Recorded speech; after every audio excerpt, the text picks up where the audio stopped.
Students, today we're going to be talking about the Supreme Court.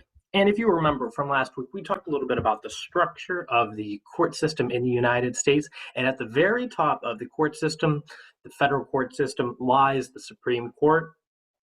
It's important to remember that the Constitution itself actually only creates specifically the Supreme Court, and all of the other inferior courts below it, the appellate courts, the district courts, are really derived from the Supreme Court. So if we take a look at this image, this is a little bit of an outdated image because it still has Ruth Bader Ginsburg instead of Amy Coney Barrett. But these are the 9 justices who represent the Supreme Court at the federal level. It's also important to mention that as a focus, we're really just focused on the federal side of things.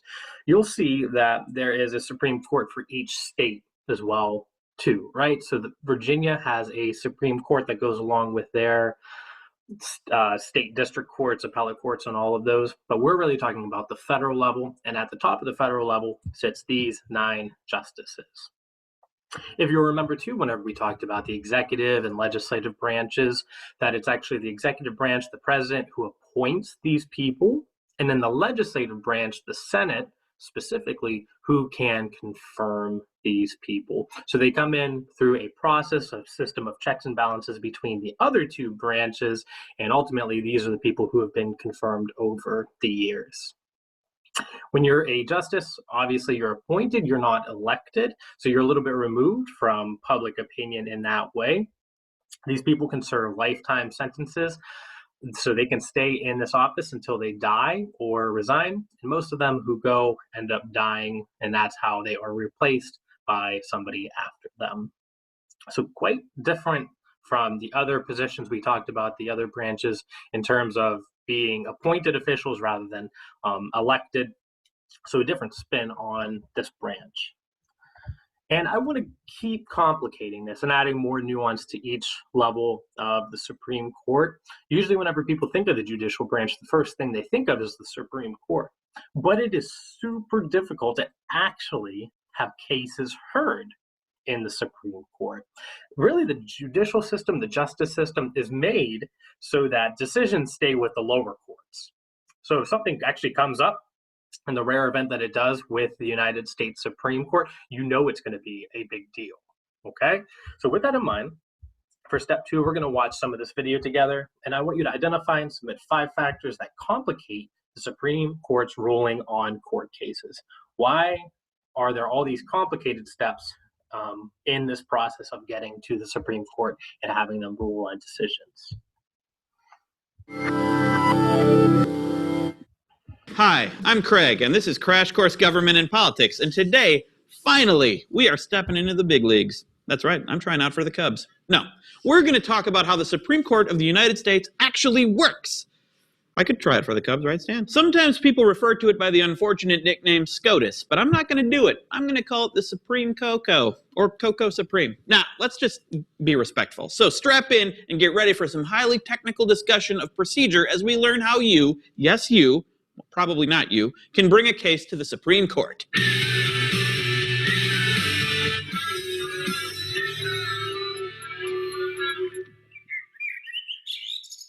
The first thing you need to take a case to the Supreme Court is a case, or controversy, and except in certain rare situations where the court has original jurisdiction, that case has to have already been heard and decided by a lower court and appealed. And not just once. Before a case gets to the Supreme Court, you have to have exhausted your appeals at lower levels of the state or federal system. If you've lost your previous appeals but still think that you have an issue worthy of the court's attention, you can petition for a writ of certiorari, which people in the know call the cert, because they're keeping it cash, which is short for casual. For a look at how the court chooses cases, let's go to the thought bubble, or the thubub. A lot of nicknames today, Stan. Or ST. Certiorari is a formal request that the Supreme Court hear your case, but petitioning for a writ is no guarantee of anything. The federal government's chief lawyer, the Solicitor General, is basically like a bouncer at a hot club, if you're old enough to get into a hot club. They screen out a lot of petitions because those cases don't raise a lot of federal law questions, or because they've already been decided in other cases. Or they're not wearing good enough shoes to get in the club. So one thing that complicates this whole factor is it's just difficult to get cases heard for the Supreme Court. So they like to punt or defer to the lower courts. And the Solicitor General, he's responsible for really weeding out a lot of those cases that might not even be heard by the Supreme Court. If, and it's a big if, your petition is granted, it goes into the cert pool, the first round in which the justices decide which cases they're actually going to decide. The list of cases that will be decided is called the discussion list. For the judges to actually hear the case, called granting certiorari, 4 of the 9 justices have to agree to hear it. This is called the Rule of 4. The discussion of the discussion list and decision about whether or not to grant certiorari happens at the conference, which is like the back of the club where the really well-dressed people go. So the judges have read your petition, and 4 of them have decided that your case is one of about 80 that they will hear. Congratulations! Now you and the side that disagrees with your position have to submit briefs. Briefs are not underwear. Briefs are written legal arguments from each side explaining why the law favors their position. The party bringing the case seeking to overturn the lower court decision is the petitioner. The party that wants the court to uphold or affirm the lower court's decision is called the respondent. The petitioner also files a reply, which attempts to rebut the respondent, which is not a euphemism. After filing all this, you're finally on your way out of the thought bubble. You're on your way to court. Thanks, the bub. You might think that there would only be 2 briefs in a case, one from each side, and it's true that there must be at least 2. But often there are many, many more briefs, and even boxer briefs. That's what Stan wears. Stan, put your pants on. All undergarments aside, individuals or groups who are not actually parties to the case but have an interest in the outcome can also file amicus curiae or friend of the court briefs. Another factor to consider is all the different people who can file briefs. This is where you get some of the high level like interest groups, ACLU, and all of those types of groups who really like to jump on these high profile cases and have their voices heard through the judicial system. Briefs often contain different legal, economic, or historical arguments that can sometimes persuade justices and appear in their opinions. They're also one way that interest groups can attempt to influence the Supreme Court. After the briefs have been filed, the court schedules oral arguments, giving them time to read and consider the briefs. Each side gets half an hour to make its case, but this time includes questions from the justices, so most of the time is usually spent answering questions. Imagine a presentation with the most intense teacher you've ever had bombarding you with questions, except that there are 9 teachers. Well, 8, because Clarence Thomas never speaks. After oral arguments, you wait for a decision. The justices then meet in another... Something that's a little bit understated here is that this really relies on the viewpoints of the justices themselves, their background, how they've considered previous legal cases that might be similar to the one that's in front of them, the precedents that has been set before. So all of this factors into what they're ultimately going to rule on. It's a subjective thing, so it's a part of them that's deciding, but it's also a systematic thing or a legal thing that they are deciding upon. So all these factors play into the ultimate decisions to even hear cases, and then if they do decide to hear the case, what decision they'll make. Conference, which is held on a Wednesday or a Friday, because there's good TV the other days. In order for the court to render an official decision, 5 of the 9 justices, a majority, must agree on at least one of the legal arguments that either affirms or overturns the lower court's decision. Although they can also send a case back down to the lower court for another decision, which is called a remand, although you might call it a punt.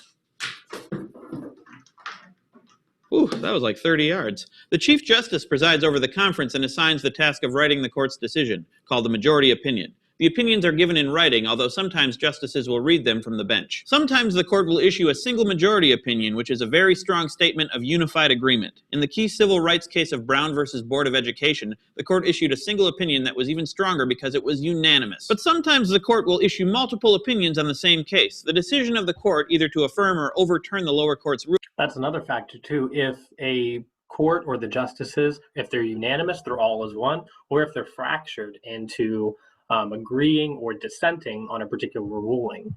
Ruling is called the holding, and this is the first thing you need to know in any Supreme Court decision. The second thing that matters is the legal reasoning or rationale behind the holding. If a justice agrees with the holding in the majority opinion, but for different legal reasons, they write a concurring opinion. The rationale in this concurrence is cool and everything, but the lower courts do not need to follow it. Only the holding of the majority and its rationale are binding on lower courts. A single justice writes a concurrence, but other justices can sign on to it if they agree with its logic. For instance, the Eagle and I both agree that fish are delicious, but I would write a concurrence that the scales and the eyeballs are gross. It's unlikely this would go to the Supreme Court, though. Let's solve it now.